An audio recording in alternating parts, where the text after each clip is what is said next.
बिस्मिल्लाहिर्रहमानिर्रहीम। अस्सलाम वालेकुम वरहमतुल्लाहि वबरकातुहू। फ्रेंड्स, आप सब कैसे हैं? उम्मीद करती हूँ कि आप सब खैर आफियत से होंगे। फ्रेंड्स, आज मैं आपके लिए लेकर आई हूँ एक नई ख्वाब में दुआ करना। जो लोग ख्वाब में दुआ करते हैं या किसी के लिए मांगते हैं, इसकी क्या तबीर है, आज इस वीडियो में मैं आपके सामने ज़रूर शेयर करूँगी।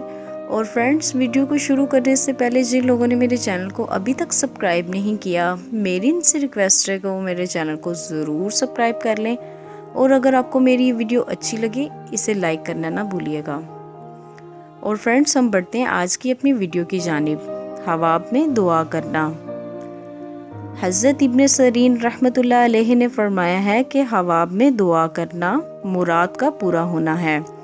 अगर देखें कि अपने लिए दुआ मांगी और बख्शिश चाही है, तो दलील है कि इसका खात्मा और काम खैर से होगा और मुराद पूरी होगी। अगर देखें कि किसी के लिए दुआ की है, तो दलील है कि जुल्म व फसाद की तरफ माइल ना होगा और अमर मरूफ बचा लाएगा। अगर देखें कि हलकत के लिए दुआ करता है, तो दलील है कि हल्फत का खैर हवा होगा और इसकी मुराद पूरी होगी।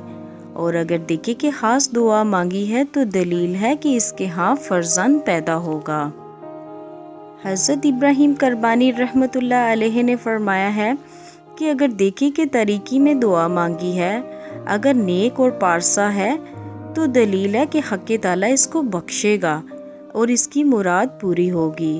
अगर ख्वाब देखने वाला मुफसद है, तो तौबा करेगा, और अगर काफिर है, तो इस्लाम लाएगा। फ्रेंड्स, आज की इस वीडियो में बस इतना ही। अगर आपको मेरी ये वीडियो अच्छी लगी हो, मेरी वीडियो को लाइक करना ना भूलिएगा। और जिन लोगों ने मेरे चैनल को अभी तक सब्सक्राइब नहीं किया, मेरी इनसे रिक्वेस्ट है कि वो मेरे चैनल को ज़रूर सब्सक्राइब कर लें। और फ्रेंड्स, अपना बहुत ज़्यादा ख्याल रखिएगा, मुझे भी दुआओं में याद रखिएगा। इतनी देर के लिए हम मिलते हैं नेक्स्ट वीडियो में। अल्लाह हाफिज़।